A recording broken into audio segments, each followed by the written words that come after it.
It's not dig, because what would it be? What is that? What is undo bust. wall? What's the verb for undoing Bust. a wall? Bust. And he's just like, okay.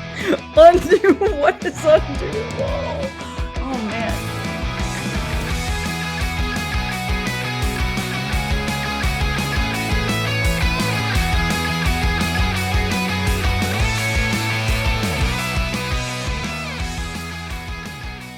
Welcome to 1999, the podcast. I'm John Brooks. I'm Jen Tisdale. I thought your name was Joey. Yes, it's I've always wanted to change the very common name of Jennifer to a still probably as common name of Joseph. Anytime you scream a name out in a crowded mall, I want 40 children to turn around. Why would you want that, Jen? Because I'm a creep. Have you met children before? I'm a widow. Oh, exciting. Welcome, Jen, to your very first co-hosting episode. Yay. You are not Joey Lewandowski. You are the new person. And it's very fun. I'm glad that your only prerequisite was it's got to be a J name. We don't care if they have a personality. We don't care. Nope. If they have a dog. They have a dog. That's going to happen. Dog. Yeah, sure. Is that annoying? My dog does that. When I tell you she has been quiet all day. Oh, mine does that too. All day. Not a peep. Yeah. All right. Sorry, where were we? They can smell it. I wanted this first one to be perfect. Oh, anyway, I already know how you're doing because we talked off mic and we had a really great discussion about things that aren't getting people fired right now. So, yep. So we're not going to talk about any of that because we like to maintain our listener dignity. Oh, sorry. It's spooky season. Oh my God. Yes, it is. If you could see the decor around me. Yeah. Everything's all Halloweened out. The house is haunted. My soul is haunted. Creepy bookshelf behind you. The creepy bookshelf behind me with a picture of Christopher Lloyd as Doc Brown, also haunted. And if you pull out one of the books, it like spins around and takes you to a dungeon, I would assume. That's where all the books go. There's also an autographed photo of Anthony Michael Hall that I got at my favorite horror movie convention. Very nice. When we were getting a picture taken together, he was like drawing on my back the whole time. And I looked at him and I said, "Was that your room number?" Ooh, he didn't like that. Was it? I was like, "Oh, okay." He dead zoned me. Oh, is that the Anthony Michael Hall horror movie that we're talking about that he was there for? I'm trying to think. No, Like, he was in the show, but I could not have been more proud about that joke I just made. Instead of friend zoned, I said he dead zoned me. Dead zoned. No, I got it. That's funny. Was it Christopher Walken in the? Who was he it? was in the original. Right. Yes. Okay. Yeah. Yes, he was. God, are people listening laughing at this joke? Should I do it again? Do it again one more time. I'm Ready? just kidding. He dead zoned me. So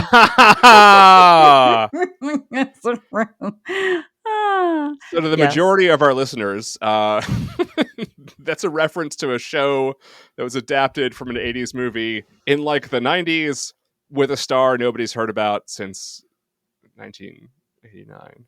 He's still doing things. He pops up from time to time. He was that one guy in The Dark Knight, right? Was he in The Dark Knight? People keep bringing him back to honor his status. Actually, I think he had a run on Abbott Elementary. Am I making that up? I could be making that up. Or like a weird or another school-related show. Sure. It might be. And so he keeps popping up from time to time, and it does always seem to be in reference to all other things that he did. So yeah. He's the it's perennial... like Frank Whaley as well. Yeah. He's forever John Hughes. So it's spooky season. It is spooky season. And we're going to start talking about some spooky movies for the next round, or not that spooky. I don't know. We'll see how this one goes. Some of them are just plain sad, I might argue. Just sad. Not to spoiler alert, but sometimes you find yourself sobbing. But they all have supernatural elements, even if they're not all necessarily. Yes, natural is how I felt. Sobbing. Well, today, to start it off, we're discussing what is, as far as I know, the only movie of this year about a weird kid who talks to dead people with a score by James Newton Howard. I don't think there's another one. Cannot think of one. Nope.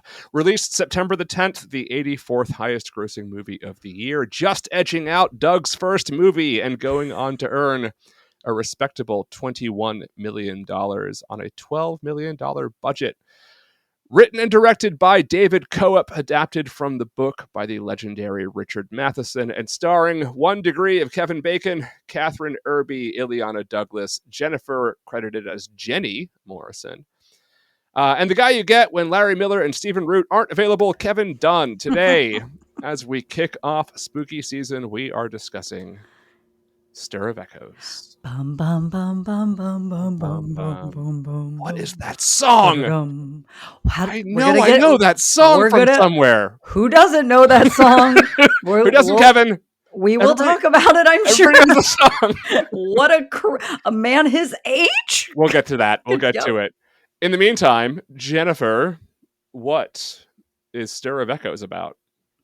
This is now, listen, I sort of knew I was going to have to do the plot, but I sort of didn't know because I was working on trying to get some behind the scenes stuff. So I will give you the shortest, what I think this movie is about. Got it. I watched it last night. Notice I said what I think this movie is about. Yeah. So it's about digging. And please know that I'm forever terrible at character names. Even when I just watched something 24 hours ago, it makes people feel very angry. So if I might swap out real names and characters' names. It's a little chaotic, and I do apologize. I'm going to tighten it up. It's episode 1 for me. Mm-hmm. So essentially, this is a movie about a working class family, Kevin Bacon, Maggie, see, real name, not real name, and their son Jake. The reason why you referenced Maggie? I don't even know that. I didn't know that. Yeah. The reason why you referenced spooky kids is because it's clear from the beginning that their son Jake can obviously see and speak to dead people. Talk to dead people. He sees them. I see them. So much. Too much. Always in a bath. They love getting clean, these dead people. Yeah. And basically at a party, Kevin Bacon's sister-in-law, played by Ileana, who is one of the funniest actors on the planet. Why didn't she do more? What a crime. Yeah. She's like this witchy, spooky. There was a lot of that happening in the late 90s. Like a lot of witchy, spooky things were happening. Her favorite movie is The Craft. I was about to say, spitting in the face of the satanic panic. Just like, we love witches. And I'm like, we do? That's not the vibe I got. She is studying to become a hypnotherapist. She's kind of one of those people that's always forever in school, sounds like, and she hypnotizes Kevin Bacon, and eventually, so then after that fact, he can see dead people. Ooh. She left a suggestive message in his brain that was just like, oh, I hope that you're like wide open to things moving forward, which made me really want to be hypnotized, and I want someone to also leave that message in my brain. He is then sort of haunted by these confusing images, and finally, one dead girl, played by Emma Swan from Once Upon a Time. Mm-hmm. Or somebody from House, as my person said while we were watching this together. Does the plot of the movie involve not saying the end? Of course, I'll just give them the vague. Yeah, we're going to keep that. We'll keep that. And so basically, he's tormented by this person, and then we find out horribly at the end exactly what happened to her, and that's why John and I are both sad right now, because this is a deeply sad movie.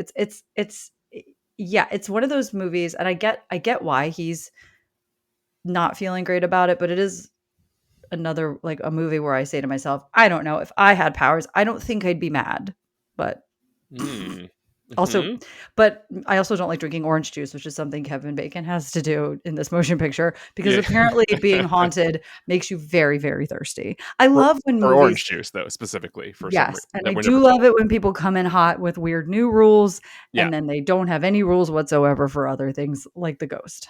But we'll talk about that. We will. That's the movie. I think I was a little all over the place. Next time I will write down a plot, but it's basically like a classic haunting. Yeah. With a sad twist. Movie about murder. By 1999, Koepp had already established himself as a player in Hollywood with a reputation for writing incredibly effective blockbusters with an engineer's eye for efficiency and purpose. His big break was a movie called Jurassic Park, the premiere of which, June the 9th, 1993, happened to be this motherfucker's 30th birthday. Nice. He was 29 when he wrote Jurassic Park. Why are they letting children write movies? And why is it so good if he was a goddamn child when he wrote Jurassic Park? 30 years old. 30. Well, John, what have you done? What the fuck? Anyways. It's about to get more sad. Wait till you hear our guest's bio, by the way, because I don't believe she's even 30. Maybe. Wait for it. A year earlier, he drew some notice for penning the screenplay to Robert Zemeckis' Death Becomes Her. And the year before that, the Sean Astin / Will Wheaton terrorists in a boarding school thriller Toy Soldiers, movie that I really liked when I was a teenager and is bad. But between Jurassic Park and Stir of Echoes, Koepp would go on to write Carlito's Way, The Paper, 1996's Mission Impossible, and then also in 1996, his own directorial debut, the high-concept thriller The Trigger Effect, a movie that I also like quite a bit.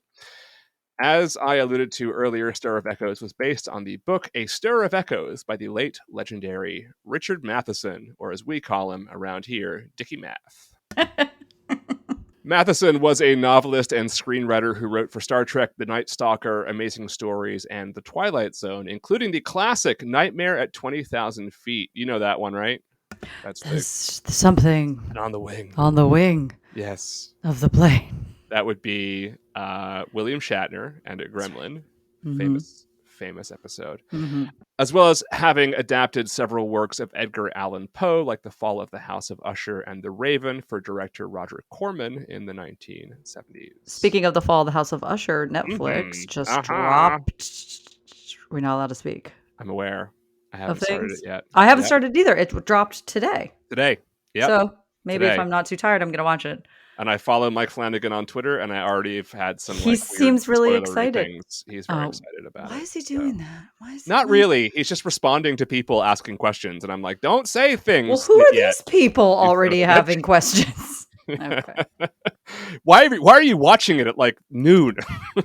I mean, clearly I would be if I could. There's not an issue of a lack of interest on my part. No. It's all about time. Hopefully by next time we talk, we'll both have watched it. But we'll see.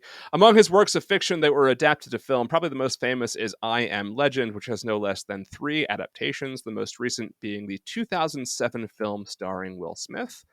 What Dreams May Come, The Shrinking Man, which became The Incredible Shrinking Man, Button, filmed by Richard Kelly as The Box, and Bid Time Return, which became 1980s critically derided but now cult-devoted Somewhere in Time, starring Christopher Reeve and Jane Seymour. Can I tell you that I love that movie? I love that movie so much. Yeah. I also love The Box so much. Oh yeah, The Box is great. The Box is so creepy and crazy. Not sad. Not sad. What Dreams May Come? Deeply sad. Deeply sad. Very sad. Yeah. I Am Legend. Pretty goddamn sad. But also like zombie-ish. I don't know. I think that's vampire. I think they're vampires. Vampire zombies, sort of. Yeah. You know, there's a bit of a Venn diagram there. It's post-apocalyptic zombie vampire thingies. Whatever. Yeah. It's that. I need everyone to stop putting animals into anything. Period. Full stop. No more animals. Jen says, and animals. I can't handle it. I think that's what you just said. But most importantly in this case, the short story Duel, which was adapted into Steven Spielberg's 1971 directorial debut of the same name, made for television and starring Dennis Weaver, a movie beloved by an adorable, at the time, 8-year-old named David Koepp. I just think it's crazy what Spielberg was doing. I know. I'm tired of hearing about these young people accomplishing things. It's 1971. Steven Spielberg. How old is he then? Like 20? Yeah, something like that. Or 48, 47? Something like that. Jesus Christ. Why are children getting jobs? Koepp also came to love Matheson's Twilight Zone work, and so when he found a copy of one of Matheson's lesser-known works in a used bookstore, it became obvious what his next directorial project should be. Matheson had given his blessing to Koepp, having seen and enjoyed The Trigger Effect, not surprising given the obvious debt that film owes to Matheson's influence.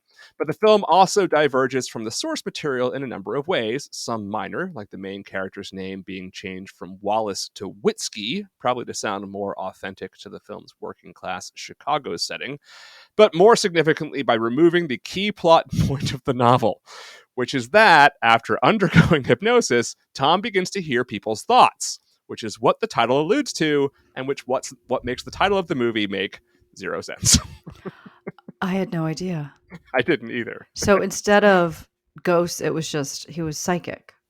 Well, so yes, but the ghost plot point and the girl who gets murdered plot point is also in the book, but like his ability is that he can hear thoughts, and I guess he can also hear thoughts from like beyond the grave or whatever. But a stir of echoes, which is to say that echoes start stirring in his head whenever he goes. That's what it's about. Well, I do know that often ghosts are referred to as echoes. So yeah. It still sort of makes sense, but you have to know like. But when there's one ghost, it's not stirring. It's just sort of there. It's a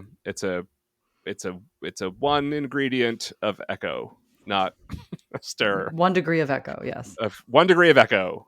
That's a good title. Anyway, as we already established, the film was a modest, low-budget success and gained a cult following, but it hardly lit the box office on fire. In part, that's probably due to timing, because on the one hand, it was released 6 weeks after the very similarly themed sneaking box office behemoth, The Sixth Sense. And the same weekend is another horror-esque paranormal thriller, Stigmata. It opened behind both of those movies in third place, with Stigmata, believe it or not, taking first. I like that movie. Do you really? Is that Patricia Arquette? Patricia Arquette and Gabriel Byrne. Mm-hmm. I love it. I love that motion picture. I love any like little fun, like The First Power. Do you remember that movie with Lou Diamond Phillips? Yes. Yeah. I need people to bring me more biblical horror movies that are not just possession films. I need it to be weird like that. I really like it. If you want to hear more about biblical horror movies or Catholic horror, you can listen to the most recent episode of my other podcast, Pod Only Knows, when we talked about Catholic horror. And Stigmata came up. So what do you know? Twice in my podcasts in the same number of weeks. After a summer culturally dominated by the breakthrough hits like The Blair Witch Project and the aforementioned Sixth Sense, it would be easy to blame spooky thriller fatigue. But given Blair Witch was still in 10th the same weekend, and that a month and a half later, The House on Haunted Hill would also open at number 1, it would be more accurate to say it was a victim of getting lost in the crowd. It holds a score of 68 on Rotten Tomatoes and 67 on Metacritic, with critics especially praising Kevin Bacon, namely Roger Ebert, who called it one of Bacon's best performances, and Koepp's deft handling of the material, carefully keeping the whole thing on the right side of believability, and never falling for the go-for-broke outlandish escalation traps that so many similar films fall victim to. Its biggest fan was the San Francisco Chronicle's Bob Graham, whose Metacritic score is 100, and who, like so many critics, couldn't avoid comparing it to the other Kid Talks to Dead People movie, writing, quote, "It doesn't take a sixth sense," tip your servers, to see the resemblances between the Bruce Willis sleeper hit and the ghost thriller Stir of Echoes starring Kevin Bacon.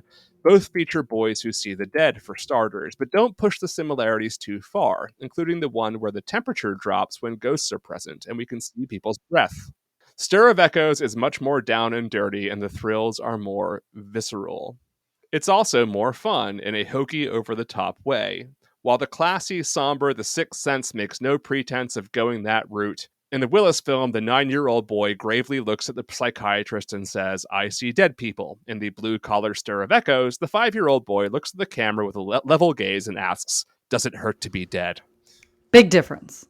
One is saying something general, and the other is asking something specific. I'll say something controversial. All the difference in the world. The actor in Stir of Echoes was much better, way more fun to watch than Haley Joel Osment, who maybe more fun to watch. I'm not going to say terrible things about kid actors, but they're both adults now, so I feel like we're okay.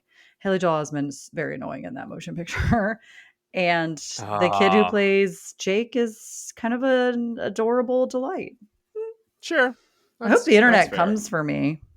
I think Haley Joel Osment is wonderful, and I also think he's really cool now. He is really cool now, but if I compared those two kid actors side by side, I find the kid from Stir of Echoes to be just like a little more relaxed and believable, although he did have an easier job. Well, one of them got a Golden Globe nomination, Jennifer, and the other one didn't. So, maybe an Oscar? I can't remember. Oh, I don't think he got an Oscar nomination. Are you sure? No, Maybe. I don't think so. Is the Golden Globe though, right? Anna Paquin still one of the Could youngest be making that up. Oscar winners? Anyways, he didn't win. I didn't say he won. I think he got That's a right. nomination. Well then, I rest my case. I don't know. He's no Jonathan Lipnicki. Anyway, while nobody seemed to find any reason to pan-stir of Echoes, the more negative reviews can't help but compare it negatively to The Sixth Sense. As did Peter Travers in Rolling Stone or David Anson in Newsweek, who says that it just tries too hard. The worst review registered by Metacritic comes from frenemies of this show, TNT Rough Cut, for whom Christopher Brandon, by the way, TNT Rough Cut, I don't know who they are or what that is. We come across their reviews all the time, and every single one of their writers has like white guy as his name, which is really funny. Christopher Brandon wrote, all that suspense falls dead at its climax, which proves to be a bore. The absence of a surprise ending and the lackluster spooks make this one worth skipping. I'm going back to see The Sixth Sense. That's weird. You should just see a movie you haven't seen before. But that's a cool burn. You know what I'm going to do? I'm going to see this movie again. I'm like, okay. I watched another one. The first movie and I liked it. Then I watched the second movie and I didn't like it. So in response, I'm going to go back and watch the first movie one more time. That'll show reasons. Them. Yeah. That'll show them. Sure. Capitalism and Christopher Brandon. Great friend. Which I have something to say about that, which is shocking and a part of my little notes. I suspect we watched one of the same videos based on some of your information, but it doesn't matter. I wrote a couple things down that I was like, 1999, I miss you so much. Would you like to save that for the body of the show, or would you like to? I don't think it's going to blow anybody's mind. I can just say right now that in, I believe I found a YouTube video. Someone must have pulled like the DVD commentary, and at some point, is it Koepp? David Koepp? So you've said the name Koepp, like 3 times. Koepp. Thank you. I'm saying Koepp. David Koepp. No, different guy. Yeah. Yep. I knew what I was doing when I did it. I'll just say David, and we'll know who I'm talking about, as in Goliath. But David said, "You'll get your money. You'll get your $8.50 worth." And I was like, "Oh, did you go to a matinee at a second?" No, I think that was a movie. I think that was just a movie. And boy, did my brain, my little gut was like, "Oh my God, remember that?" Yeah. Oh boy. It's very upsetting. That is. And that was expensive at the time too, actually. I feel like $7 was pretty much the standard. I should check my movie ticket stubs. I'm sure I could verify. I have actually a ton of movie ticket stubs I've kept from like as far back as like 1995. Yeah. Why? I mean, I did too, but like, why? I just like put them on my wall. I was like, look at these movies I've seen in a theater. I also have like concerts ticket stubs as well. Well, that's cooler because those are things that you can only really go to once. You know? Well, you're right. As we just learned, you can go to a movie twice. You can pay for it twice. You can turn right back around and if you didn't like one movie, you can go back and re-see a similar movie that you've already seen. The natural response. Thanks, Chris. Now they're my frenemies of the show. Chris Brandon. I really want to get one of them on our show at some point. Is it TNT? Obviously, as in TNT, but not Turner Network Television. That's the one. Yeah, TNT Rough Cut. So like this is TNT's own review. I think that's what it was. I think it was. I think it used to be like because there's a ton of them for 99, and I think it used to be a like movie half-hour show on TNT about like the week's movies or something. Like Dinner and a Movie. Yeah. On TBS. Okay, cool. But Rough Cut is legitimately good. Yeah. Rough Cut is, because it's badass. Like it's a rough cut. Oh, rough and cut. it's all in all caps. That's how you know they're serious. I think I put it all. I think I do that. Oh. I was like, they mean business. I think I put it all in all caps because that's what I think when I hear it. Anyway, who is our guest today, Jennifer? Who our guest. I'm very excited. Very excited. Our guest is Mary Beth McAndrews. She's the editor-in-chief of Dread Central, a filmmaker and all-around horror freak. Mm-hmm. Her debut feature film, Bystanders, is currently in post-production. She also co-hosts a podcast called Scarred for Life. I almost said Scarred for Life. That's probably the same. Scarred. And as I'm just discovering, she's working on a book. That's very exciting. Whenever she has a sliver of free time, she's watching Real Housewives and looking for Mothman. That means a lot of trips to West Virginia. Hi, Mary Beth. Hi. Hello. Look at your background and your shirt. Oh, You got boy, a we pick, thematically appropriate everything going on Yeah. we here. picked the right person for this Yeah. recording. For this sad movie masquerading as a horror film. Yes. Mary Beth is wearing boy. a Bride of Chucky t-shirt, and there I can see Ghostface behind her. And is that a killer clown from outer space? Is that what that is? There's a killer clown, all the strangers' masks, Michael Wow. up there. There's a rainbow Okay. Jason mask right there too, yeah. I love it. That's pretty Oh, great. that brings me joy. And you're writing a book. What the? Did you tell me this? What's your book about? Paranormal Activity. Okay, well then again, great choice for this bad. I like horror movies. Wait, you're writing a book about the movie Paranormal Activity? Yeah, I'm writing like a kind of like an analysis of it and all of its parts and cultural context and all that, and like how it shapes the found footage genre. And will the book be in like night vision or just? You have to wear night vision glasses to get access. You to the letters you on the can't. page. You can. It's That's just all you. black That, pages. I love a gimmick. Am I marketing this novel? Not a novel. This book. It's a The book just shows up behind you at random times, and like, oh my god, it opens a door, and you're like, It comes with a VHS camcorder. You're like, oh, okay. It What's comes with this? its own Says the tape, youth. a weird tape. I actually did buy a Blu-ray once for a found footage movie, and the guy sent me a creepy VHS tape that I still haven't played, but he said there's a bunch of fucked up shit on it, and I was like, I don't ever want to play that. This is But I gonna have it in the be house. like Faces of Death level terrible. I don't Yeah. think anyone. So I just have it. I will never watch it. No, Yeah. you don't. people me and Jen's age have stories about some random guy giving them a VHS tape saying this is fucked up shit on it, but I didn't know that was still happening. It feels like from a different time. Depends on who you're hanging out with. I'm Yeah. hanging out with the right, wrong. All things Question in life mark? are cyclical, and that includes weird men with tape. So Weird men with fucked up videotapes. They're just like There's sending some to fucked people. up shit on this tape. Okay. That's right. Yeah. That's right. It's all of Rotten.com on a tape. Unfortunately, you can't It's a watch it floppy because disk. VHS players don't exist anymore, and you will never find anything to play this on. So, Well, John, thanks for bringing us back to reality. Horrible reminder of. I still have boxes of VHS tapes. I don't know what they're there for. Like, am I ever going to be able to watch? No. Like, why do I not throw them away? I don't know. You never know. And people are like buying those old like CRT TVs and like the ones that are like SpongeBob and have the VHS like player in them. Those are cool. Oh yeah, I had that when I lived in Los Angeles. And have we gotten to the hipster thing yet, where it becomes like vinyl, where people are like, it's warmer. It's like a warmer feel. No, honestly, that's exactly where we're at. Oh, great. But there is something comforting about that, like when the tape would fuck up a little bit and like the lines would come across the screen and you'd go, oh, you thought you were going to lose it. And then it came back and you're like, we're good. You know, it's a good movie because you've like, it blips every once in a while with a bloop, little thing because you've watched it 1,000 times and it's been rewound too many goddamn times. And Speaking of 1,000, I actually just watched House of 1,000 Corpses in theaters on Sunday. And how was that? Boy, this is a week of rewatches for me, and of me going, "Oh, did I like this when it first came out?" I love Robert Zombert. Yeah, I love Robert Zombert with my whole chest, but this was a dismal beginning for him. Anyway, hey, Mary Beth, how old were you in 1999? Let's establish that. I was 6. She's young. 6? Okay. So you probably didn't see this in theaters, unless you are like so many guests we've had on the show whose parents let them watch absurdly not appropriate movies when they're very young. Like Jen. I mean, I did have that. It just not this one. Just not this particular one. That's too sad. I did not see this in theaters. I will say this was my mom's favorite scary movie. And so when I was What? Where's your mom? Yes, Get her on the podcast. Yeah. Get her up on this thing. But does your mom know this is not a scary movie? That it is in fact just like a ghost story is the saddest movie I've ever seen.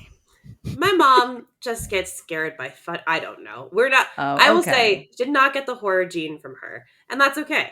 But she loved this movie. It was like the scariest movie she had ever seen, and then she finally showed it to me, and I was like, I know. When does it get scary, Mom? It's kind of a bummer having a high tolerance. Yeah, and I was like, it's kind of just like fucked up. Yeah. It's a really fucked up movie. And on the podcast I co-host, someone picked this and we also talked about it. We were like, why did we watch this movie at the ages we did? And why is it so fucking sad? So yeah. Yeah. It's sad. My person and I came away from it saying he's not seen a lot of movies, which is great because I get to watch movies for the first time with him.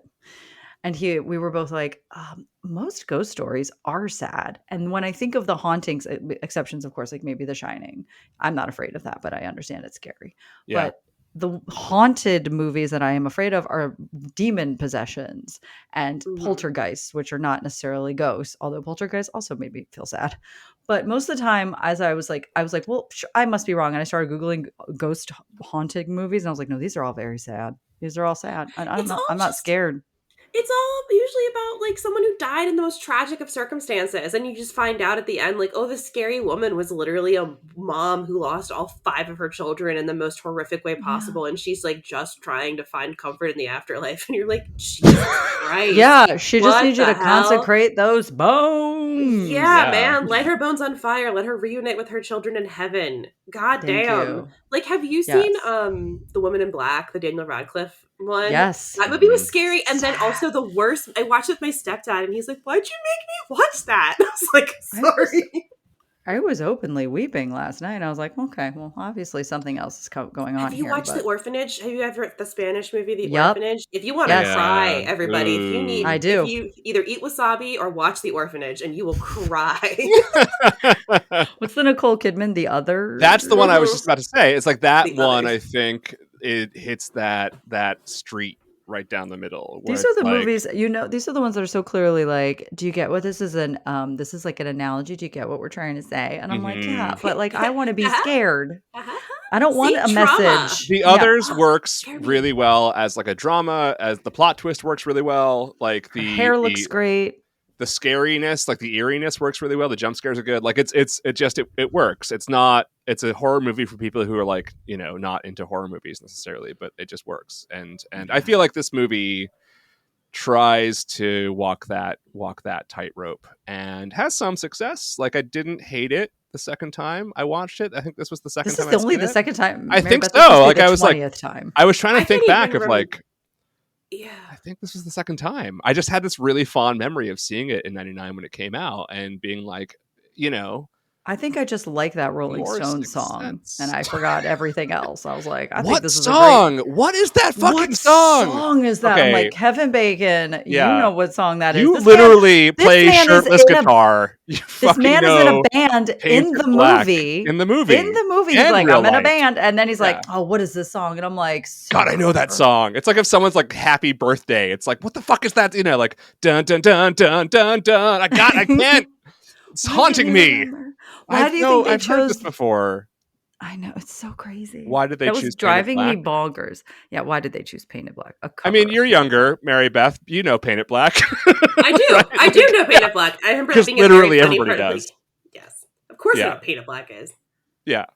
Yeah. I mean, Kevin Bacon didn't, so I don't know. I felt very unsafe immediately. I was like, I can't trust this character. This is a ghost story, like haunted thriller, where the least believable thing about it is that Kevin Bacon can't figure out what Painted Black is and doesn't. Also, it took him that his son had to be like, no, Dad, here's how you put your fingers on your guitar to play this song. And I'm like, this band must be very bad. That the ghosts know Painted but I guess, Black. are we going a little out of order? Because I tend to take notes with a comedic slant. But I just want to say, from the opening scene, when Kevin Bacon plucks the opening scene is his son is taking a bath, as we know. This is for the audience. We've watched this movie. Yeah. And right away, Jake is talking to himself, and it's clear that it's a ghost. He's talking to us. And then Kevin Bacon, who's playing a guitar in the background, clearly not Painted Black, comes and gets him from the bath, and right away he dips the whole towel into the bathtub and scoops his child out. That's now, how I don't do have children. John, is that how it's done? That's absolutely how it's done. 100%. Get your whole entire towel wet and pick your child up out of the tub. It's called the sloppy scoop. Very common tactic among parents. I don't think David Koepp was 36 years old. He probably didn't have children either. 36-year-old man. He does not. He's still a child. at the time. 36, you can have kids. So anyway, so right away I went. Get over how young David Koepp was in the 90s. It makes me very angry. I was so upset. I looked at that and went, "What's he going to do? Just put that whole wet towel in the wash? You can't hang that up." We can all tell he's not the most attentive father at times. So he's just like, fuck it. I just need to get back to my guitar. And he doesn't seem like a dad that's super involved. And then immediately they're going to a party and they're bringing a baby monitor with them. And this actually, man, wow, what a time! Remember when people would do that? I mean, this birthed a conversation between my person and I, who we were watching it together, and we were talking about, because I don't really have I don't understand. My mother's in recovery, so I don't really know how parents drink, like what adults do. Mary Beth, I don't know. You don't have to share anything personal, but I don't know if your parents drink or not. Oh yeah. But I was and my person's parents, they just don't drink, and so we don't have an idea of what it's like to drink as an adult, when you have children. But I'm like, okay, when you have kids, you're still getting drunk, but then how's that work? These guys are across the street; they're getting hammered. The kids. My parents would do that. This is not a judgment. This is just me truly not understanding, because my family does not have a healthy relationship. So I was like, how's this work? Everybody's just getting slammed across the street? And then we've got a baby monitor, what is this baby monitor that could work that far? But fine. That's my thing. Like, what fucking magic ass baby monitor do you have that works like that? In the 90s? Like, there ain't no fucking way that your baby monitor works that far. No. Away. Ain't no way. Also, bring that kid, put him upstairs. You tell he could have slept upstairs. Have everyone come to your porch. Yeah, just be in the middle of the street. You're These obviously people love so loud. party. Like, you're obviously so loud. Just have everyone come over. What the fuck? I mean, he's got ghosts to talk to, so just leave him with ghosts. Also, this little boy looks just like an old man. I just love how they find kids. I just love how they find the creepiest, most haunted kids possible. You know what I mean? Like, this little boy immediately just looks like an old dude, and he's just staring at the camera and the towel, and I'm like, this is fucked. All right. So, Mary Beth, but before you came on in the intro, we had a very, very heated Haley Joel Osment versus this kid argument. I said that this kid is a better actor because he's more charming, more believable. And I felt that Haley Joel Osment gave off that weird kid actor energy. To be fair, though, Haley Joel Osment also had half the fucking lines of that movie, whereas this kid is just like, "Hi, guys." I know, and I said he had a bigger weight, but that kid just felt more natural to me. And Haley Joel Osment sort of felt like if you told me he was fresh off the Disney lot, I would have believed you. He still had that golly gee thing that child actors in the 80s and 90s couldn't shake.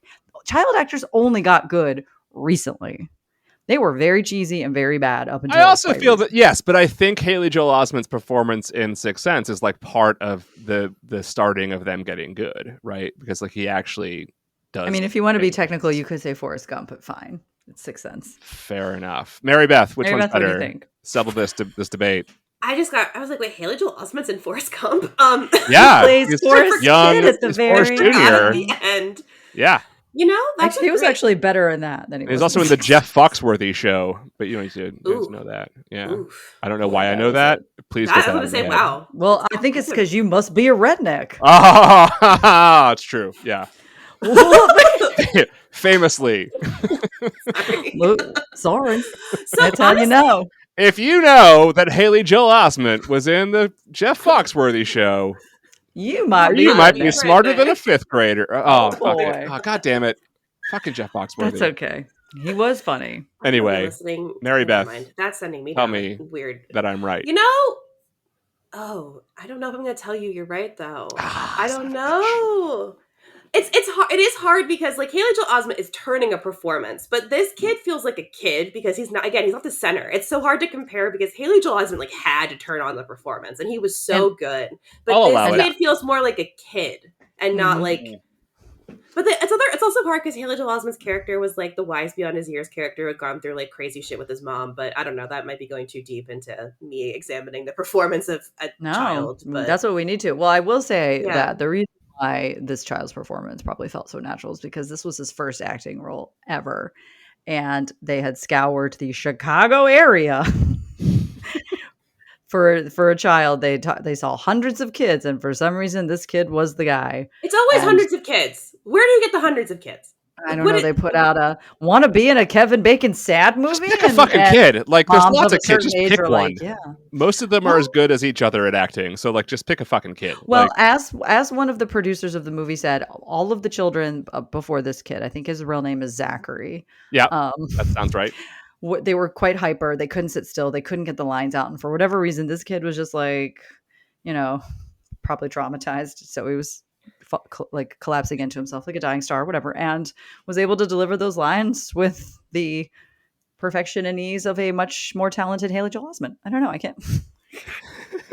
I was mesmerized by him when he put his little hands, when Kevin Bacon first had his little moment. Well, I guess we're jumping ahead. Now, when Kevin Bacon becomes psychic all of a sudden and pretends not to like it, which is insane. I would love to be psychic and talk to dead people, but I hate when people don't. He doesn't know, and he's not special. He's never been special. He doesn't care because he is a blue collar worker who likes wearing tank tops and is for girls. Seeing the future is for girls. This movie is also a love letter to a shirtless Kevin Bacon when he's in the backyard digging those holes looking for that body. And I know we've jumped ahead again. We will go back. I was like, okay, I see what's happening here, and I'm fine with it. It's very himbo Kevin Bacon, and I'm into it. It's himbo Kevin Bacon. Baby. Looking great before he was so scary in that one movie where he was very scary. Not this one. Which one? He was fine. It's the one with Brad Pitt. Is it Sleeper? Oh, Sleepers. That's before this. Oh, well then shit. Sleepers is like 96, out of that, I think. So no, he's been scary in some stuff for sure. Yeah. River Wild. The new Toxic Avenger movie.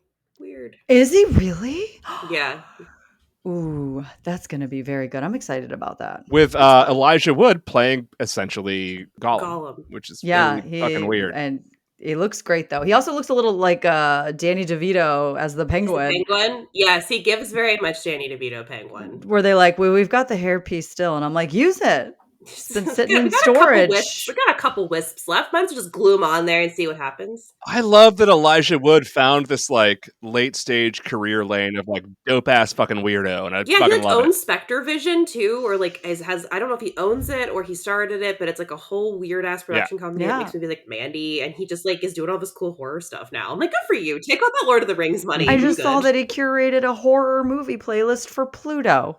So if you're like me and you love commercials, and let me tell you, I watch Stir of Echoes with commercials, and Amazon Freebie is very bad at inserting commercials in any place that makes sense. Mid-sentence, don't worry about it. We'll come back to that sentence once we've tried to sell you a pharmaceutical drug. You know what they're saying.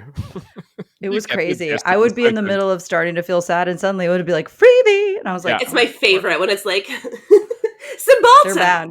How bad is your bipolar depression? And you're like, whoa, shit, okay. Worse now, thank you, with this sad-ass fucking movie. I might need it now, fuck. Oh my god, it was wild. I was just like, I have to assume there's no thought being put into like where these commercials go. Or maybe people just forgot. They're like, what's a commercial? Just throw it anywhere. And I'm like, you can't. You have to be thoughtful. My psychic power, which must come from growing up in the 80s, is to anticipate commercials coming and know when to hit the mute button. Like, I just know. But you can tell when it makes sense. I swear to God, it would be like mid-word in the sentence and suddenly Freebie was on the screen. But I anticipate the like 19th of a second that I need to like go doop. And I'm like, I feel it. Here it is. Doop. I feel it. Mute. I also grew up in the 80s. I know, but I don't know why you didn't develop the skill. I'm so sorry. I was busy not developing breasts. Were you not also hypnotized by Ileana Douglas like I was? I would love to be, because she's the greatest. She's the best. I would like to ask you both this question, because this is a problem I have with movies like this, and I'm also going to talk about vampires for a second, because I'll shoehorn my little sweeties in anytime I can. Obviously, this was maybe not the best gift to get, but I really am frustrated by movies where people get a gift. Sometimes you become a vampire. I'm looking at you, Louis from Interview, or like Edward. I'm tired of people being so mad at these neat things. Like, why are you so mad that you're a vampire now? Just go to a blood bank. This is not hard. Like, oh no, you talk to dead people. I don't know. Like, figure it out. It's a cool gift. And everyone's like, what a bird. And I'm like, oh no, you're special. What a bummer. Is this just the only child in me who's like wanted badly to be? Oh, let me just tell you how deep that shit went for me. I wanted so badly to be like a weirdo. I used to make potions, and I took my brother had like a magic kit, and it had a plastic cauldron in it. And I took it and was like, I'm a witch, bitch. And I like put grass and like dirt in it and water and put it under a chair. And I took it out, and it was a potion, and it was moldy. And my mom was like, I'm sorry, what are you doing? And I'm like, I'm a witch. And she's like, no, you're not. And I was like, but I'm a witch. And like, I was, not to bring up like J.K. Rowling, but I like thought I was going to get that letter when I turned 12. Like, I was ready. Very much that age of child. My daughter also thinks that's going to happen to her. Yeah, it's kind of devastating. It's kind of like a horrible thing. That would be sad. That would be really sad. I really wanted to be psychic. I also really wanted to be I wanted to be a vampire. I used to buy books, How to Be Psychic, and I'd lay in my bed and try and open my third eye. I tried to teach myself how to astral project. Yep. Lucid dreaming, all of it. I wanted so badly to be a girl from a YA novel who had the powers and was like the weirdo. Like, I was such a dork, and I wanted to be that stereotype. I wanted to be the weird girl who had powers so bad. There was a young adult novel called 13 Means Magic, and the girl on the cover looked exactly like me. And I was like, when I turn 13, I'm gonna get powers. And I don't want to repeat a joke. I also thought I was going to get breasts. That never happened too. Sorry to keep bringing it up, but this, like, I'm both very formative experience. Well, not non-formative in your experience, but still. Yeah, Come on. So this is the question. So then, John, can you answer this question? Like, would you feel burdened? And again, Kevin Bacon doesn't make it look fun, but I think given the opportunity to hone the skill, he could make it fun.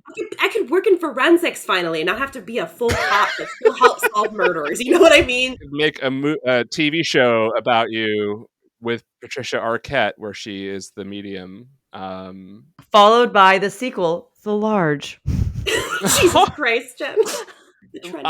So here's the thing. One of the things I actually really kind of like about this movie is that I think it actually takes that idea kind of seriously and explains why this particular guy is not into it, because he's not all that like spiritual and bright, and he just sort of is freaked out by this shit he doesn't understand. And also, as soon as he gets this gift, some weird girl's like, save me, and showing up on his couch and shit like that. So I kind of feel that, like, because the kid, right, until we kind of get the plot twist at the end, but the kid is like totally chill with the fact that he can talk to dead people. He's just not chill with like what they do sometimes, like with the feathers, or whatever. So I think the movie doesn't actually take this is intrinsically bad kind of perspective, which I think is really cool. And it's just sort of like blue collar Kevin Bacon, who can't recognize Painted Black, is like not of the intellectual vigor that one would need to embrace this new power. So I think it's thinking about what you're thinking about, to be honest. I don't know. So then another thing, and I know we're jumping around, but this is another. I had a couple problems. One, I'd love to talk about the rules of Emma Swan from Once Upon a Time / Jennifer Morrison. I know my person goes, was she in House? And I said, she was Emma Swan. I don't know for House. What the fuck's House? Yeah, I know everyone's like, that's a show you'd like, which means I'm never gonna watch it. So. What were the rules, do you think? Because we could make a list of the things she was able to do, and it seemed that she was very inconsistent, and I couldn't figure out why, if she could have a conversation with Jake, why she didn't just say, my body's over there. It's right over there, Jake. It's down there, actually, and over there. Because it wouldn't make sense, Jen. I know that's why. But also, she's like, I can take out, I can unscrew a light bulb sometimes, and I can make this bath water cold. It seems like, and I guess that one gentleman, the police officer, and then we get into the Shining territory, Dick Halloran, Shining territory of young Jake meeting another person who has his power. What did he call it? I kept saying, obviously he has the Shining, but this guy called it something else. The eyes, the something. it was at that point, and we're jumping around. Can we talk about this movie as if people watched it, or do we have to like over explain? Oh, we can talk about it as if people. I mean, you've had 24 years to watch it. You certainly have. So I was like, why does this feel like The Shining? And then my person and I Googled, and that's when we did realize that this book was written in 1958. And I said, Stephen King, you little son of a bitch. And then I read all this stuff about how Stephen King was influenced by Dickie Maths, as we call him. Dickie Math. Oh, Dickie Math. And I went, Stephen, did you borrow some things from this book? I believe he did. Yeah. So I wish that we had done more with that cop character. There could have been, and maybe there's a cutting room floor somewhere, of Kevin Bacon actually going to that weird meetup and actually learning more about his abilities. I felt very bummed out by the lack of time we spent with that. The reason I think why they didn't do more with the cop character is, and I regret because he's a cop in a cop. Okay, I wasn't going there, but obviously, no. Were it not for the existence of Denise Richards in The World Is Not Enough, also in 1999, this guy would be the single worst performance on cinema of the year 1999. That guy's one monologue was so goddamn cringy. I was like, are you reading off a fucking cue card, right? Like, what? I don't understand. I don't know if you know what you're saying. I sure as fuck don't know what you're saying. Yeah, look, cool. Look, like the way he looks at him at the funeral, whatever, is cool. But like, don't talk, because you can't talk. You're not a good talker. I mean, it was like, how creepy was it when he was talking to the mom and he was like, you don't have it. Does daddy have it? Bring daddy to the thing. And I'm like, and she's like, okay. Hatred. Absolutely. Absolutely. Just, oh my God. You don't like Catherine Irby? You don't like the actor? I loved her incredible choker collection. I'll tell you that much. Every scene was a different choker. And I was like, oh boy. Just really quickly, we have not addressed the fact that the dream sequence / his hypnotic sequence feels like something out of a totally different movie, like a David 100%. Lynch movie when he's a movie I want to see. Yeah. Yes, that's what always frustrates me about this movie is like they have this incredible surreal David Lynch-like sequence where he's sitting in a theater and floating in that chair and it just says sleep on the screen and it's so cool. And then it doesn't really have that vibe the rest of it. I'm like, that's the movie I want. Like that looks rad as hell, but I couldn't not bring that up really quick because it's like my favorite part and I'm so bummed we don't get more of it.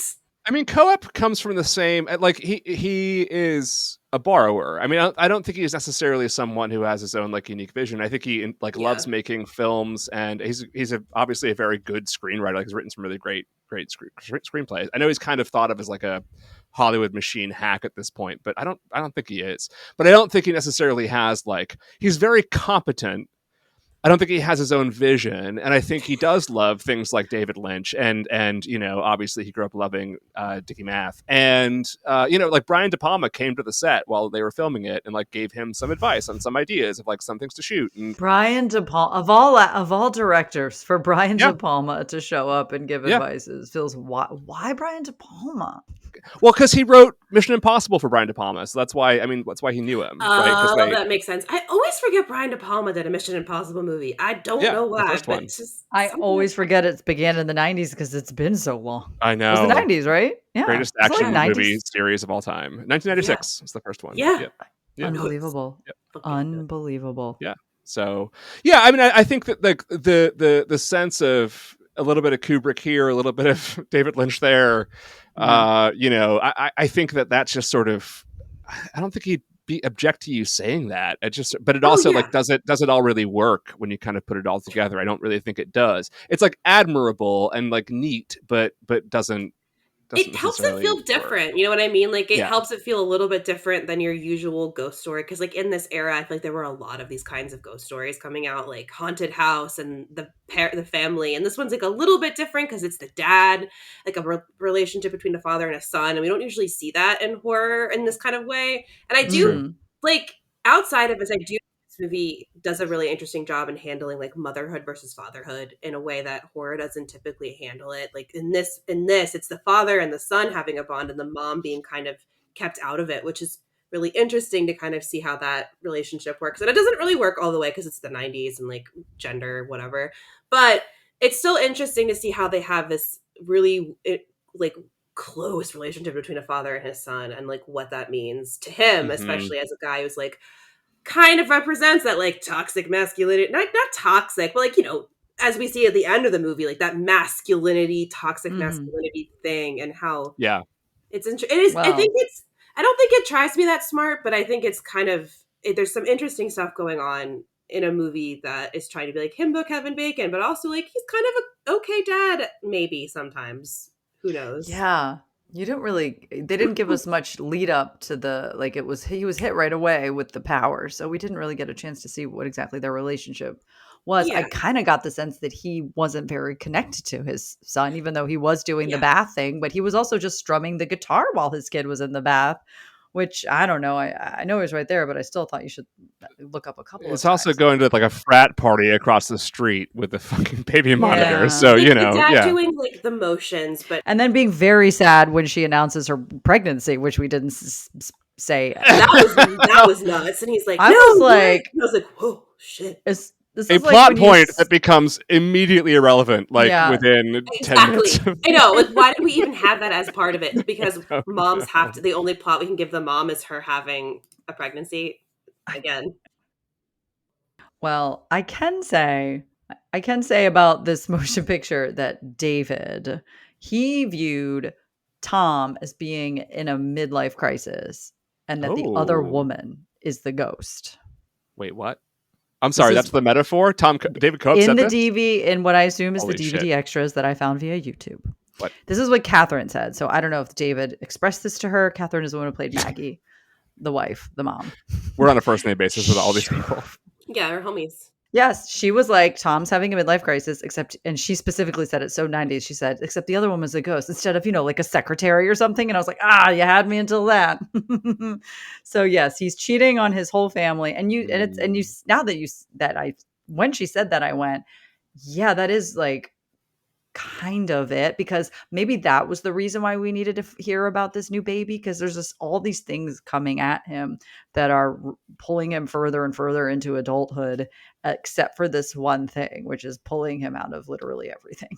So I don't know, maybe that's why they threw the baby in as like a kind of like, you're a grown-up, sorry again, and then here comes his weird teenage ghost girlfriend, which I hate, but that's what happened.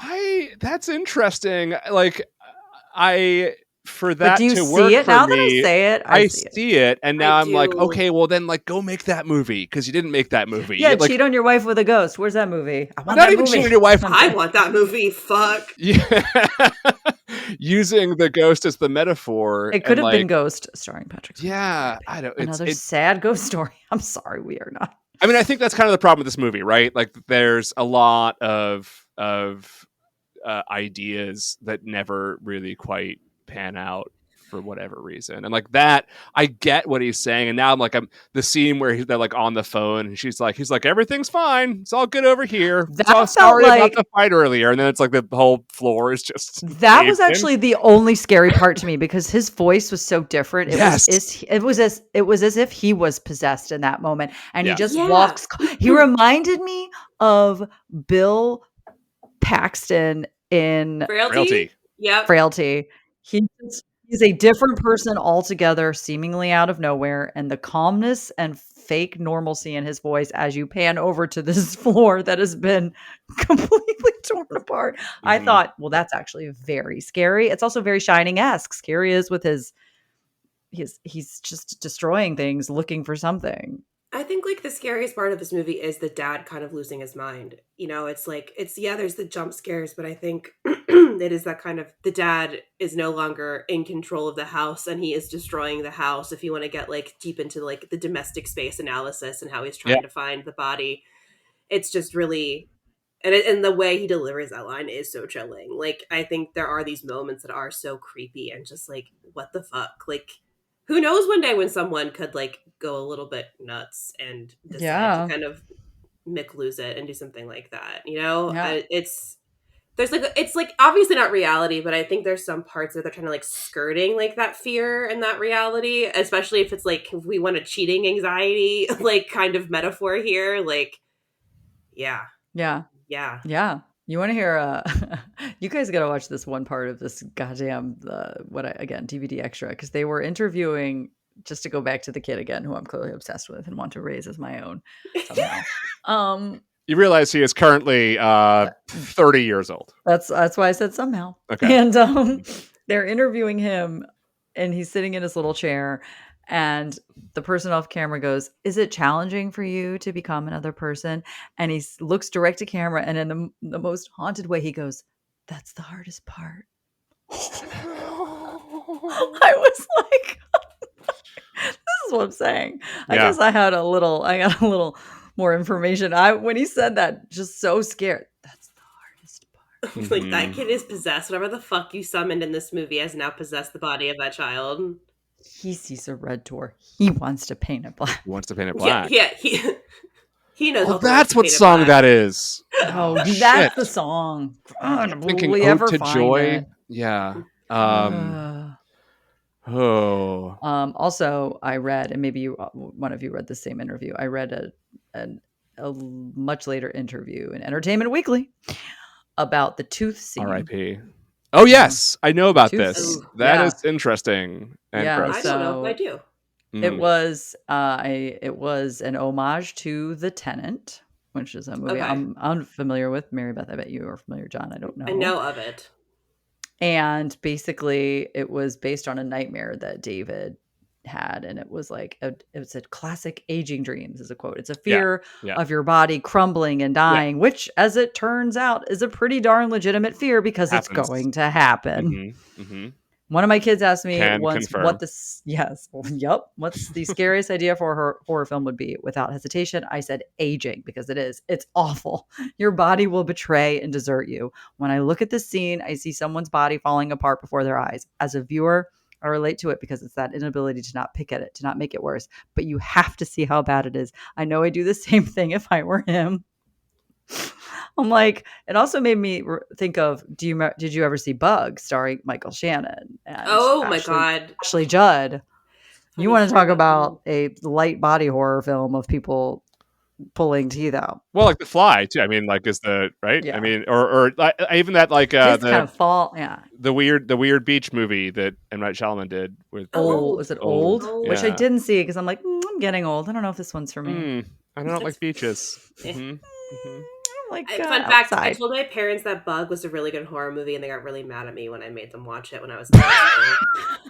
It's a really good movie. They're like, "You're fucking crazy. What is wrong with you? Why did you make us watch this? I do this too much to my family." I'm like, "It's good," and they're like, "It's fucked up. What's wrong with you?" Have you seen my room? The tinfoil budget. The tinfoil budget on that motion picture. But like, scary. I'm like, I don't know. It's kind of weird, right? And they're like, the whole time watching someone lose their mind is very scary, and is also again what's happening more or less in this movie, depending on how you view losing your mind, because it's really happening to him. Do you guys have tooth falling out moved dreams? Because like my wife and I've had them. I know it's like a classic. Yeah, it's a classic. I'm like, if I pulled my tooth. That would be fucking crazy. I'd be like, "Oh my God, what the fuck?" You're waiting. Like, because of what Mary Beth was saying earlier about him, like the whole thing about him sort of losing control of his own family and life and home and all that sort of thing. But I know that the tooth falling out dream is often sort of associated with a lack of control, or like that you have those dreams when you feel really overwhelmed by things that are beyond your control, which is like, every couple months for me. So that's why it happens to me every couple months. And it's not that. It's that like math test that I didn't study for, even though what the fuck, I have way too many dreams about that, like showing up to school late, and I'm like, oh God, you are not in school anymore. Yeah. Why have you never been to this class that we've had for the last 3 months that you never attended? Like you never attended this class, like you failed. And I was like, why do I still have these dreams? I don't have the teeth falling out one, as I've had it, I think once or twice, but not. Yeah. It's either I don't have them, or it's like I'm not just falling out. It's like a fucking like throwing up teeth, which is like oh God, yeah. That's different, I've had like loose teeth. That's the thing. Yeah, and then they kind of fall out after a while, but they start being loose. Oh yeah, my dreams I like puke teeth, which I don't know what that means, but That's a. No one tell me what that means. I'm good. I don't. That's bad. It does sound bad. Anyway, yeah, they did it with practical effects, I guess, the tooth thing. They did. And he said that the string of blood was just a happy coincidence. I love a good string of like spit or something in a movie, like a kiss or something like that. It's always doing the most work. Yeah. Chef's, no, we got it. Bloodstream. Print. Kiss. Yeah. So, yeah. Stuff. Yeah. So where were we? We haven't gotten to the very end, the chaos at the end, of course. Let's get to that. So, like, okay, here's a question that I have for you guys. So, one more thing. Kevin Bacon wearing a Social Distortion t-shirt. Oh, yes. Oh, my God. Of course, we can't. The guy who can't paint it black loves Social D. That's fine. This all checks out. Don't worry about it. I'm not. Social Distortion. You're focusing on the wrong thing. Take away this ball and chain. You have to know he's into pop Oh, music. wait. Is that why? Because, again, he's... Take away. Oh, my God, John. Because ball and chain. Because he feels weighed down by his family and life, and it is a midlife crisis. It's a reference to the Social Distortion song, Ball and Chain. That's probably it. I swear cracked to the code. You did. Gotta watch this movie again now. Also, before we get to the end, I just want to hold space for a Dionne Warwick Psychic Friends reference, which I appreciated. It was a throwaway line, and he was referred to as Dionne Warwick, and I was like, yes. I remember when she was trying to sell that to people. And I also just want to hold space for Paris from the Gilmore Girls. Oh yeah. Mm-hmm. Gilmore we honor Girls, them. We honor them. She played the sister of the sister, the one who was alive. That's right. Oh my God, that's right. In her like witchy, weird, like 90s witchy outfits, which I was the babysitter who doesn't die even though it's a horror movie, which I thought was an interesting, And the babysitter just committed a felony and kidnapped the kid. That was crazy. See, he is the villain, you think, for a second, and you're like, oh. This again brings up the rules for me because inexplicably Kevin Bacon is led to his missing child by way of red lights, noises. Blinking red lights. But again, still can't find this woman's dead body. We don't know where it is. We're digging.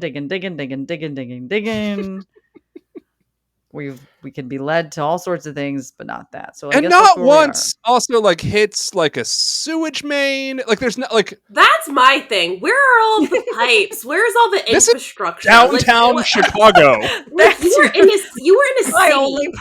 Like you have a like. Well, one, I'm sorry. Here's my thing. Also in these movies, it always cracks me up. Chicago is not a cheap city, and they live in a very nice house in Chicago. Absolutely stunning. I mean, it's rented. It's rented as we learned, but Jesus, probably $500 a month. I don't even want to know. In a movie where Kevin Bacon is bitching about not having money for a second kid, and they live in this like beautiful, like historical Chicago home. Is she a nurse? She appears to be a nurse. I believe she's a nurse. She's a woman. Of course, she's a nurse. Sorry, that's my bad. You are correct. And honestly, she's probably an orderly. What was I doing? I really leveled her up. But I'm going to be honest. I think that they probably had a decent amount of money. He's working for the phone company, I guess. It's unclear. He's making illegal phone calls on the top of a phone tree, whatever they're called. And she's a nurse. Now, I have to believe that's a decent double income. Welcome to Talkin' Incomes with John, Mary Beth, and Jen. And today we're talking about the fake incomes. Kevin Bacon. God, what an incredible. Just talking incomes. But I do what have tax to believe bracket do you think this couple's in? I gotta believe. I should have Googled what did nurse salary 99, but like that seems like they'd be okay, right? I'm alone in this. You guys don't want to talk incomes? Okay. No, it is interesting because like he works in the phone lines. He's like, I'm a blue collar guy. We're a blue collar family, but then the entire house is pretty beautiful and like well put together. So it's. Again, I know it's a 90s thing, and we always make fun of, like, in Sex and the City, like, no one could afford that apartment, etc. But it just always, I think they could have back then. We just forget. Yeah, that's true. I'm so used to everything being insanely unaffordable. So yeah, my first apartment in LA in January of 2000, so more or less 1999, was a beautiful, it was a huge studio apartment, Murphy bed, French balcony, clawfoot bathtub, black and white tile in the kitchen and the bathroom. Nice. $475. What year was that? It's January 2000, so I might that as well. That place probably cost $1 million now. And it does. I've looked since then. My other apartment when I moved into after that, which was a 1-bedroom, which was $600, now goes for $23. 100. Yep. Yeah. So, and that's an Echo Park.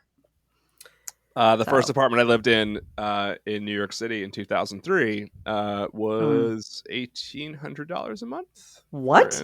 3 people. That's like now. Was it a 1-bedroom? It was really a 2-bedroom that 3 people lived in. So that's why. Still. Yeah. So anyway, that again, I don't want to get caught up. I guess we're getting talking incomes and rent and inflation. It was it was like a fourth-story walk-up in the East Village. This is a 2-income family in the late 90s. I don't think the .com bubble had burst yet. Not that they were investing. That's all that Pets.com money that they're investing in. And it's Chicago. They're so I spending feel like all of it on beer at the barbecues they go to all the fucking time. Football games, frat parties. Why are they going to a high school football team game with the fervor of a NFL game? I've never seen such a thing. Pre-gaming with vodka. What the fuck? Are you me when I was 15? Like, what is happening? And the sheer size of like crowd and fanfare going to that game, I'm like, this is not at all how it works. Crushing each other to get into outside of Texas. That's not. It's Chicago. Happening. Even it's in not Texas, like I don't think it's having lived in Chicago for one single year. I do not think Chicago is like that. What I mean? I've never been to Chicago. I've never been. Oh, it's a nice place. It's a very lovely city, and they do definitely get some good Chicago stuff, like the train and like the beer signs and everything. Oh, you cannot make you have to have the L in anything. Shameless, where's the L? Like you gotta if High Fidelity, where's the L? Like it better be there, or we don't know where we are. I have another criticism of this movie that I have to make before we get sort of towards the end of the movie here, which is that, and again, is it about health insurance? Because I'll talk about that as well. No, I'm kidding. It's like one of the reasons why it's not especially like it doesn't necessarily work that well as a thriller, although it is quintessentially a 90s thriller. Like I've forgotten how much like the 90s thriller TM this movie is, but it's that moment where, you know, they're all hanging in the block party or whatever the fuck's going on, and so many street gatherings, and Kevin Bacon's like, did anybody live in that house before? Like whatever. And the dude who's like, well, no, you're the first people to live there. It's brand new to you. And I'm like, well, he killed the girl, or he's part of who killed the girl. You mean the guy whose mustache didn't go all the way to the end of his mouth? Yeah, that guy? Yeah. And it's one of those scenes where David Koepp's like, this will throw them off the scent. And I'm like, no, that's the fucking scent. Like, this is so goddamn obvious. I do want to say something about that scene, though. Based on what we immediately find out by the end, everyone's acting in that scene is fantastic. I would never have guessed, if this was a real life scenario, that all 4 of those people were involved. I guess we'll just get into it. Somebody wants to kick off. Yeah. Not the one guy, not the one weirdo guy who is sort of the guy wearing the hat that doesn't make any sense, and like the dress shoes with shorts or whatever his journey is. Like, he's fine, but like it's always the weird guy that's like, he got dragged along with the bad guys and didn't actually mean to do the rape, but actually, but he's like, it's always that. Like, it's for every rape revenge movie / like woman getting raped. Sorry, everybody, we're going to talk about how this woman got sexually assaulted. T-dubs for the big R, and not the other big R which they dropped in this movie. Which I went, we the 90s, baby. But they do criticize that you shouldn't. And so, like, one of the murderers is like, "Don't say that word. It's fine to." That was the best part. I'm like, the guy who, he wasn't. But you have gone too far, sir, with the R word. He was doing cleanup. He wasn't one of the murderers, as we learned. So, who wants to start? I guess we have to start with Kevin Bacon finding her body, because that's when we find out what happens, right? So, after digging up his entire backyard, his entire cellar, which apparently you enter through a secret slab in the kitchen floor, which I've never seen. Maybe this is a Chicago thing, Mary Beth. No, I mean, I never saw it in Chicago. I've never seen that. It reminded me of like Labyrinth. I'm like, ooh, one of the little guys is like sliding the slab out, and then it just makes me think of like tornadoes, like going into the cellar for the tornado. Like, I mean, that was just a cellar, right? That's not anything you're supposed to do. If he found that, if it weren't part of the house, but like he finds it at some point, much better movie already there. New creepy, weird, scary thing that you've added to the movie. Gacy's creepy crawl there's space. A door in my goddamn kitchen floor with dead people underneath. Wish I'd known about this before I chopped up my entire dining room. So he gets down there. And here's okay. Now I just realized something that's really annoying. She says dig, but her body's in a wall. You don't dig out of a wall. I hate it. That is so misleading. But what is? Dig. I was like, but Dig what is the word for that? What's the directive then? Oh Dig man, which guys. direction? I didn't realize I had to give a directional for the dig. It's not dig because what would it be? What is that? What is undo bus. Wall? What's the verb for undoing Bus. a wall? Bus. And he's just like, okay. Sorry. Undo. What is undo wall? Undo wall. Man. I guess Smash. it's digging. Smash Sorta. wall. Smash. But then he's just having sex with his wife, just though. Break his entire fucking house. Yeah. Then he's just, in the smush room or whatever. No. Yeah. So he finds her poor body, and then the ghost movie, which wasn't really sad yet, even though ghosts should be sad, but it wasn't. And then it gets sad because he grabs onto her hand, which her gnarled. It's been 6 months. I almost wanted to Google what does a body look like after 6 months. But the glasses are crooked. I was like, guys, they left them on her face while burying her in a bag or whatever. Which I do think it would have made more sense if they did actually burying her. It's very dramatic to prop her up in very the Edgar wall. Allan Poe in a way that doesn't make sense for this movie. Again, Mr. Borrower, David Koepp. Like, I want some Poe in this too. Why not? Yeah, we got some Stanley Kubrick. Let's get some Poe in there. I do love how he reaches out and grabs her hand, though. Yeah, he grabs her hand. It still is clutching a couple strand of hair. Someone else can take the rest of this if they'd like. And then he flashes into this. He kind of becomes her. He sees everything through her. Well, first the POV is on her as if he's there, but we don't see him. And they do that classic thing where it's like everything's in blue toned. That's how you know we're in a weird ghostly flashback. Blue tone. And we finally see in full sight Emma Swan from Once Upon a Time, aka Jennifer Morrison, aka Jenny. As she's in this motion picture. And she's outside in the frigid cold, and she's called into the house that is empty, but is the house that they eventually move into. And it's by these two football playing kids who we've met a couple times in the movie. They are sons of two different neighbors, one of them being Mr. Party Guy, and the other one being my mustache isn't reaching the corners of my mouth guy. Yep. That mustache really. Cop? See that? He's got a cop face. Yeah, he's got a cop face. I can't remember if he's got if it is, he's not good at getting rid of a body. No. Because they left the hair in her hand. That was come on. And Drama. And you're right. She goes into the house, and the thing is, and again, they called her I know we didn't say it out loud, and they won't say it out loud, but she is referred to as the R word in the movie. So we're supposed to believe that she's, for reasons that I have no idea. Based on everything we saw of her, is it because she doesn't awkward and wears glasses? I think that's just a mean thing they said because she's just was quiet. That's all she was. Reads a bunch quiet. of books like an idiot.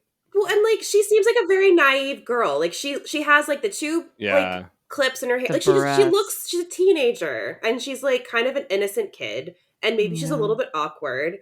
And we see these two jocks fucking with the awkward kid and sexually assaulting her like for a long time. It's like really fucked up.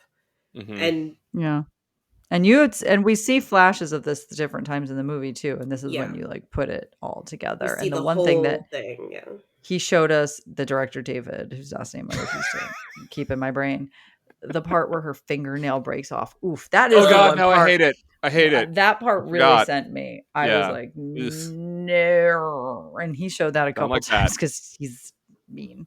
Yeah.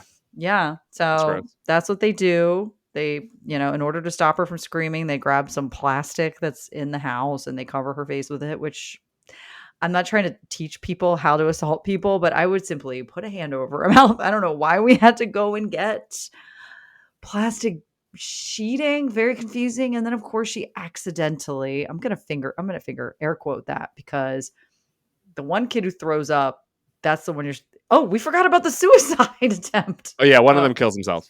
Yeah. Does he actually go through with it though? I think he's just in the hospital. Oh, is he? I don't know. No, he's. I think that he was still like in the hospital, as we learn, because we learn in a second. So at some point in the movie, also one of these kids shoots himself in the chest, I think, and tries to kill himself. And we later find out it's because he's riddled with guilt because he helped kill this girl. And the other guy seems like he could have become a serial killer. Yeah, he's fine. His reaction to the situation is to go, that's what a dead body looks like. Her tongue looks weird. I'm like, this one's unwell. And Kevin Bacon goes from witnessing this to sort of her POV. She's seeing it. I did like this particular camera choice that they did where as she's dying, the camera's panning out like slowly and all you see the two boys standing over her getting smaller and smaller and smaller as she's like going kind of into this darkness. I did like that. I did appreciate that. And that's when he realizes what happened.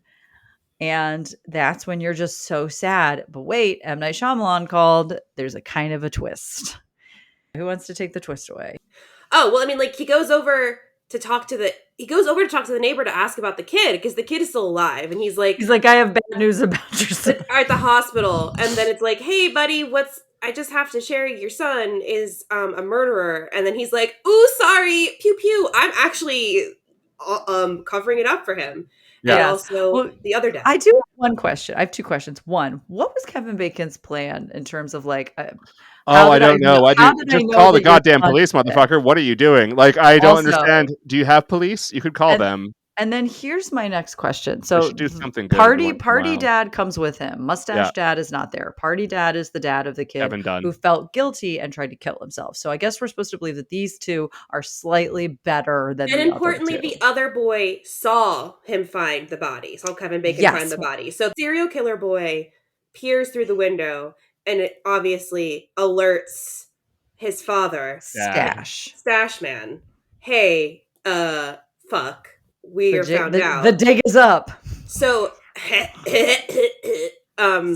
so as Party Dad and Kevin Bacon are walking over, Mustache Dad and Boy are also about to come over. So we're about to get a showdown. Between the showdown. Now, I have a question. Kevin Bacon brings Party Dad to the basement and shows him the girl's body. Still doesn't know until Party Dad starts to say, "What else were we supposed to do? We had to cover it up." And then Kevin Bacon's like, just having a good time. And then Kevin Bacon gets him to leave the cellar and we hear 2 gunshots. Yeah. So we're supposed to believe that he killed himself, Party Dad in the cellar. And as Kevin Bacon goes back upstairs, Stash Dad and Serial Killer Kid have knocked on the door and now all hell, they've come to kill Kevin Bacon, which we also forgot to mention that Kevin Bacon had a weird prophetic dream about this, that it's one of those things where you don't realize what's happening till the very end. He kind of knew this was coming, but not really.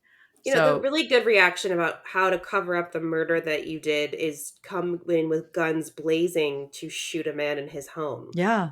Also, no one's heard any of these gunshots, but my question is, and we still have to explain about Maggie, mom and the son, who have also aren't in the house because her grandmother died, which is something Kevin Bacon had predicted as well. It's like another weird power. Not only can he speak to dead people, but he's now there's sort no of rules. I don't think no. She had already died and he felt it, and then they got the call. Like because it wasn't predictive. Like she was dead. Oh, I see. And then her brother calls, and he's like, "Oh shit." It.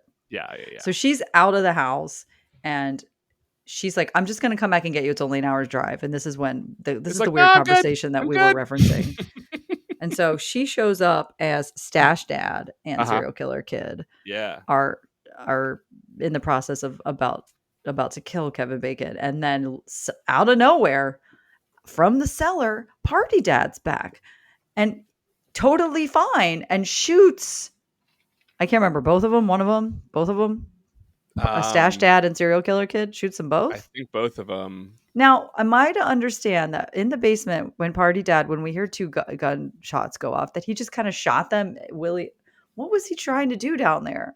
Because he didn't kill himself. Was he just trying to make Kevin Bacon think that something happened? But to what end? I was so confused by that. Because he shows up, Party Dad, perfectly fine, even though we clearly heard 2 gunshots go off in the cellar. Yeah. So what did he do down there? He just shot him at the wall and was like, well, fooled him. That's what I think. I think he was trying to just fuck with him. So he knew Stash Dad was going to be on his way there and it was just going to trick him. Yeah, I was very confused by that part. I feel like they arranged it. I think he called him, right? When no, because it's the serial killer kid told his dad because he he witnessed Kevin Bacon through the window. So maybe he ran thought over he'd and get the told his jump on dad. him. If Kevin Bacon didn't expect him to crawl out of the cellar, he could sneak up behind him and get him. There's that moment where he's like, you gotta come to my house. And then he's like, okay, give me a second. I gotta go do something inside. I have to go put my coat over my arm and walk in the rain with my coat in my hand. Maybe there was a signal. I don't know. The other thing is that like, there's this moment earlier where Mustache Guy, right?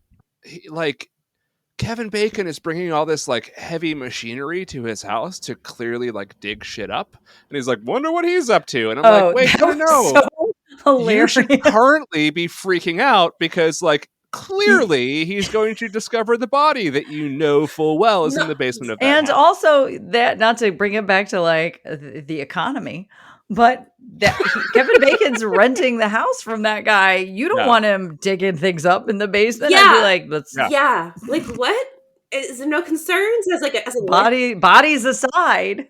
This is your property, sir. Like fuck landlords and all that shit, but like especially ones who've killed. And I think that's another like very bad attempt to throw us off the scent, but instead it just makes a giant plot hole that makes no sense. So absolutely, most of the choices in this movie. Yeah. Yes. As always, I'd be curious to see it like some larger cut, a director's cut. I always assume plot holes were created by editing and not by like poor writing. But no, that's not editing. That is I'm being too kind. Edit your way out of that one. Yeah, that's a writing level situation. Yeah. I'll tell you another thing that also made me sad. Mary Beth, John and I talked about this before you came on, that when I was watching this weird DVD extras, David, our friend David referenced the fact that the movie theater, the cost to get in was an $8.50 ticket. And I was like, I'd love to hear it. Bring it back. But another thing they briefly showed during this behind the scenes stuff was them replacing the film. Oh God, I got so sad. This was shot on film. Of course it was. Yeah. And they were replacing the film canisters. And I just thought, bring it back. Why is Euphoria the only one allowed to shoot on film? That waste. What a waste. Oh, I just got so nostalgic. It's a lot of money. Do you ever shoot on film, Mary Beth? No, I have not. It's so expensive. How can you? The only people who can afford to do it are season 2 of Euphoria, which is what they did. I have some friends who have done it, and they're like, it's the dumbest thing. Like, and it's like, it's I understand dumb.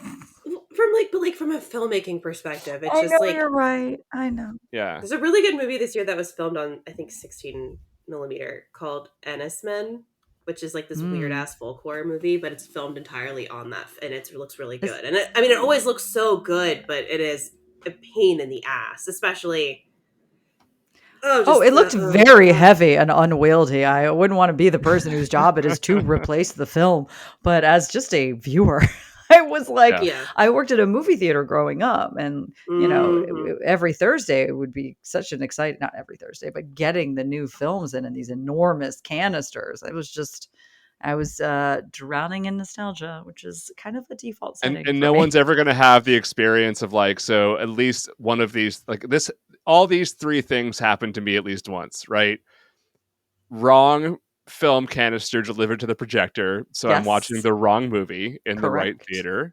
That's correct. Or they accidentally start with the second reel, so the movie starts halfway through and you're like, what the fuck's happening? And then the guy's like, oh, sorry, because he's 16, and then he's like, I gotta go flippity flip. Or the opposite, where like there's no second reel and you just get halfway through the movie and they're like, I'm sorry, we can't show you the second half because it's not here, it's in a different room somewhere. John, I don't know who was running these theaters. Children. I don't know who was running these theaters, but the 16 and 17-year-olds of the Lowe's movie theater in Crofton never made these mistakes. Wow. That is high praise. Not on my watch. All I did was take home a trash bag of popcorn every night. Framingham, Massachusetts just hired a bunch of fucking drunk 12-year-olds. Wait, Framingham? That's not Lizzie Borden, is that? No, she was something. Fall River? I think she's Fall Maybe. River. I got very excited for you for a second. I was like, no, nothing interesting has happened in Framingham. Aside from the birth of Chris Evans, I think. Oh, no, he's from Sudbury. Anyway, Captain around America. there. Yeah, he's a Framingham-ish area guy. Well, Lou Merlone? Former Red Sox great Lou Merlone. Okay. Framingham. There you go. Maryland. The pride Mary of Beth, what do we Framingham. have? Yeah. So anyway, those boys die. Yeah. And then we cut to a funeral. And it's, Emma Swan's sister, Paris, from the Gilmore Girls, and the mom, and some other people we've never seen before, presumably family. And my person, he was like, "Oh, why didn't Kevin Bacon go?" And I was like, I do think he should have gone, but they didn't. They would. I doubt very seriously he explained to them all that happened. Like, would you have wanted to have known that? Would you have wanted to have known Kevin Bacon comes to you and he's like, he's not going to give you the details, maybe because that's upsetting, but he's just going to say, "This is, by the way, how I figured out what was going on. I've been communicating with your dead daughter for several weeks now." Do you think you'd want to know that? Really throwing you guys.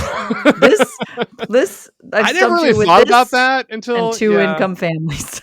Yeah, I think I'd want to know. Economy and mediums. I'm hitting all the bullet points, guys. Getting them all. I think I'd want to know. I'd be very curious because, like, I'm sure police obviously had to go to his house. It's now a crime scene several times over. So yeah, they're like, "Oh, what made you do all this weird digging, Kevin Bacon?" And what's the answer? I had a premonition. Oh, okay. They're like, "That's." You could just be like, "I could smell a rotting body in the walls," and that, But first, I had to go through the backyard and the dining room.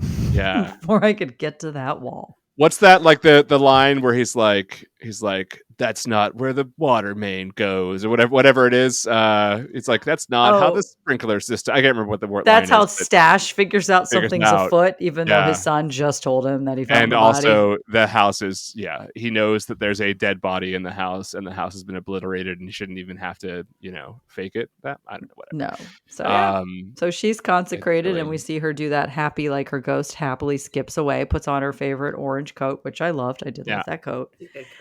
And she finally walks home, presumably, which is where she was headed when she was horrifically arred and murdered.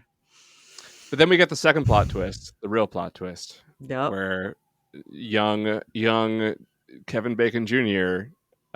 turns out has got the stir echoes in his head, and he just sees and fucking hears ghosts everywhere all the time. But that wasn't happening until that moment, right? Well, it might have been. We just don't know because he seems to be cool with it. But I think that was like, this is what this kid's been going through this whole time and always will. And it has nothing to do with Ileana Douglas for some reason. He is just a weird kid who sees dead people and hears them all the time. So that's why he needs to go to that little like spooky masterclass with all the other people who see dead people and in that bad part of town, which mom brought a knife to. So silly. I guess I have no concept of what a bad part of town is because I looked at that. I went, this seems fine. Yeah, this is not a bad part. This is not a not a bad part of Chicago. Yeah. You're in the bad part of a fine part of town because you're in the back of a building where the trash cans are, and like that's where crimes happen in movies. So fine. It's not really. It does seem fine. Whole thing seems fine. So do we also think that this was a one-off because power-wise for Kevin Bacon, and after that he was normal again? I wonder. Well, there is a Stir of Echoes 2. Starring Rob Lowe that came out in 2007. And Tom makes an appearance in that movie. It's the only connective tissue. It's not Kevin Bacon playing Tom. Oh, well, that's weird. Don't do that. But I think in that movie he still has ghost powers. I'm not sure though. Is it like as bad I haven't as seen Dr. Sleep? It was a direct to sci-fi movie, if that helps. And I might watch it tonight now that you've said and it was a pre-Parks and Recreation Rob Lowe, so before his redemption arc happened. So yeah, check it out. Stir of Echoes 2 Homecoming, starring Rob Lowe and some people. Okay. So I don't know, that might answer your question, but I haven't seen it, so I can't answer your question. I'm gonna watch it tonight for you. So here's the real question: Is this good? Is this a good movie? I think I still liked it. I still thought it was fine. I had fun watching it, but I don't think it's good. No, I think it's not. Yeah, but it's not bad. I will say I did like the score. Very good. Very haunting. Very good. It's like, I like this. I think this movie is like a good ghost movie, but I think it's just one of those frustration things I have where it's like another person saving a girl who only exists to be murdered. And I know it's the 90s. I know that's like a big trope. Yeah. But it's just like, it's kind of frustrating when they try to make this character also like intellectually disabled. Maybe, like, who knows what they're like, is she? I don't really know what they're trying to do there. And I think that's kind of weird. It's just like very spectacle-y killing of the young girl kind of thing, and having the young girl, and obviously I can still watch those things. I'm not disparaging it for it, but it's like not my favorite genre of movie to revisit at this point in my life. I'm just like, oh, cool. So she was killed by a bunch of boys because they're all rapists and their dads defended them. And again, those kinds of movies I think are important to show how those power structures like kind of come together. But it's also exhausting to see that kind of movie all the time too. So well, and to also show how midlife crises work. Do you murder during a midlife crisis? No, it's the metaphor. I thought you guys just got the metaphor. Oh, the metaphor. The midlife crisis. Sorry, I got too lost in my own murdered girl who he's having an affair with, metaphorically. No. The dead girl who I'm actually fucking in real life. Yes, guys, don't worry. I'm keeping her memory alive. What? So definitely watching it this time, I was like, yeah, this is not as good as I remembered. But then I'm like, it's still kind of endearing to me, and it's a great Kevin Bacon performance. And there's some really like, he's great. Because this was cool before he was back as well. He wasn't quite back yet. It was in a sort of a fluctuating part of his. And I do want to say career. It didn't do that annoying late 90s thing where it's like what year did Blade come out? That was 98. So the way that Blade was shot is like so grossly late 90s, Matrix style late 90s grossness. And I love Blade. I love Blade so much, but the way that it's shot makes me want to vomit. And that's fine.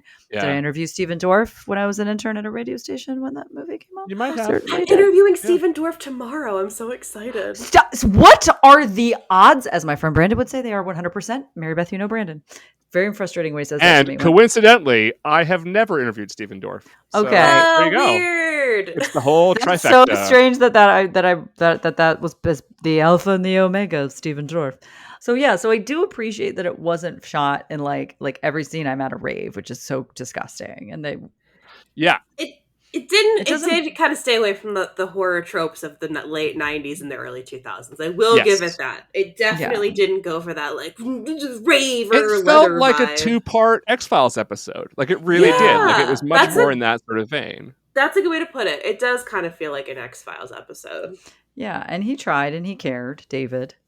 Yeah, I think when I saw it, I was just like, well, this is like different and cool. And like, it kind of came out of nowhere as well. And I liked Trigger Effect a lot. I still do. But yeah, I think I just sort of gave a lot of kind of the benefit of the doubt when I first saw it. And we had very little to compare to. I think I saw it probably when it came out. Because I don't think it's a bad movie. Like, I think there's so many parts of it that work and are good that I can't trash it at all, but it just doesn't work anymore. It's like a really good sad drama. It's just not. Yeah. It works as the drama, I think. Just not as a scary suspense movie. It's not. Yeah, I was never scared no. at any point. Mad at everybody for being gross. Yeah. Yeah. I was angry. But hey, you know what? I had an emotion, so that's good. And, in in that same interview, that's what David said. He goes, if I don't scare you, I'll do this. If I don't do this, I'll gross you out. I'm like, well, that fingernail thing, you nailed it. I hate that shit. But I think it's worth seeing for the Kevin Bacon performance. I do think it's one of his best. And I think Kevin Bacon's awesome. And I used to be a big 6 Degrees player back before the internet ruined it. We know he has a podcast now, and it's literally called like 6 Degrees or something. He'll never shake that thing. Do you remember? Legacy. It be like, if you're of an age, you might remember that the first time the internet proved useful was when someone developed a 6 Degrees of Kevin Bacon like search engine. Oh my god, I remember that shit. 1997. I remember that shit. Oh my god. And you just typed in a name, and it's like, here's all the ways it connects to Kevin. You're like, what the fuck? The person has solved. That does take a little bit of fun out of it, but it is riddle. quite useful. And that was developed by 2 like college students. That game. The game was like 95, and I remember in like high school in '97, I'd be like, come on, give me one, and I would before it's IMDb, fun for movie I'd be like, nerds. bam, It's bam, super bam, bam. fun for movie nerds. It's a great game to play. It's fun because there's a game. And if you're like Cinephile. Catherine Irby, I'm like, yeah, right there, boom, Catherine Irby, I gotcha. Yeah, this movie. So, Stir of Echoes. This Kevin Dunn. Stir of Echoes. We did it. 1 degree. We did it. We did do it. I feel stirred. I feel echoed. I feel very stirred in my echoes. I'm seeing red lights flashing now. Uh-oh. I mean, it's a good place to start for spooky round because it gets spookier from here and more horror-y than this. But, Mary Beth, 2 questions before we leave you. What is, of all the movies of the year 1999, what's your favorite? Oh, fuck. That's a good... 1999 is such a good year. Someone should do a podcast about it. Someone should. I mean, it's between, for me, Blair Witch Project or Audition, Takashi Miike. We're watching Audition next for this round. Yeah. Neither of us have seen it, so... you haven't? Seen it. I can't wait to hear your reaction. Oh, no. I wish I had known you were such a fan. You could have been a guest on that. Oh, I would have put my Audition t-shirt. I have a whole tie-dye shirt with her. No idea. That's okay. We just have to bring her back for Audition. Are you guys familiar with Takashi Miike? Have you seen Yes, I am. Before? I am familiar, yes. It is not as violent throughout as a lot of his other movies, but it's definitely like fucking with your head. Okay. That's fine. Yes. I can deal with that. Yes. I know the premise. It has been bitched to me. And apparently, so Joey was like, I wish I never told you anything about it. And I'm like, oh, well, he's like, because if you know nothing about it, it's even better. And I'm like, well, I know enough. I know nothing. Oh, good. I'm going to go into it with... That's how I watched it. Nothing, know nothing. Baby fresh eyes. But good choices. Blair Witch was one we did in the very first round 1.5 years ago. And still one of my Mary favorite Beth, you are episodes. from Maryland as well, right? I am. Or no? We are both from Maryland. So this is a particularly... And I saw it in theaters when it came out. There was like a Twitter thing that was just going around where people were like sharing the screenshot of the kid in the corner and they were like, say something about this movie. And all I could remember was Heather, what's her face's big snot bubble. And I was like, that's what I have to say. Yep. That's what I have to say about this movie. Yes, it was scary. Yes, we were unsure of whether or not it was actually fake. Noted marijuana farmer Heather Donahue. Yeah. It was the first internet campaign of a motion picture, except for maybe Space Jam. Yeah. No, it was. And again, like we talked about in the episode, but like, yeah, it relied on all of the like where media was at the time, right, to like make everything about that movie. Oh yeah, and it'll never be able to be replicated. You cannot replicate it. Someone tried with this movie called Butterfly Kisses, and it was not really popular. But he wrote a bunch of fake articles and published them about this fake guy that he made up for his movie. And so it looked like it was real folklore from Maryland, but it wasn't. He just wrote a bunch of articles. Another Maryland person? Yeah. He did it with the Blair Witch Project guy too. Well, it's like when those guys were doing the clown with the black, whatever movie they were promoting for that. I can't remember what the movie was, but their whole like freak out about clowns showing up in people's towns was like a movie promotion, and I can't remember what the movie was, but it wasn't it, was it? Terrifying? It wasn't it. It was before it. It was something like more obscure than that, and like not as good. But yeah, or like when Darren Aronofsky like had like pies painted all over city streets in 1998. Also, speaking of horror movies, I know we gotta go. I just want to do not that she could ever find this podcast, but I do love that Kevin Bacon's daughter, Sosie Bacon, was in Smile, which is a movie that did actually give me a bit of a fright on. I loved that. Speaking of marketing campaigns, that was an incredible marketing campaign. I mean, 10 out of 10, knocked it out of the ballpark. Mm-hmm. And I loved that movie so much. And it's nice that they were both in like some spooky little horror movies, although Smile was legitimately, she hates horror movies. I got to interview her and she's like, yeah, I fucking hate horror movies too. I don't know how my dad did all this. It was very funny. You got to interview her for Smile? And did she not enjoy her experience? I just read the interview. I mean, she had a good time. It's not the same, but like she does not like being scared. Like she does not like watching scary movies. She doesn't like. She just gets too scared too easily. She just does not like the experience of being scared. Man, well, that's a shame. Yeah. She did. Oh wait, also this is so fucking funny. Going back to 6 Degrees. Not to be annoying. I interviewed Kevin Bacon for that movie They/Them, and his scariest. I asked him what was the scariest movie you've ever seen, and he said Audition, Takashi Miike's Audition.